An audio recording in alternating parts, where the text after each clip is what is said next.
Добре.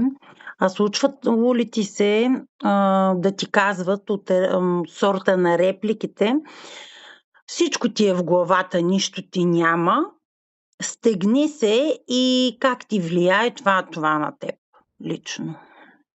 Да, м, така странични хора ми го казваха, но Мгм. въпреки това се отдалечавах, нали, от, хора. Исках да стоя сама.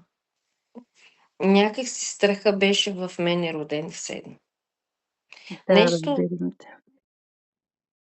Колко дълго се лута по лекари, спешна помощ, изследвания, болници, различни терапии? 1 година. Плътно 1 година. А колко пъти си ходила по болници със страх, че този път е нещо по-сериозно? Не знам колко да ви изброя. Над 30 пъти съм отивала, може би, в болници. В рамките на 1 година.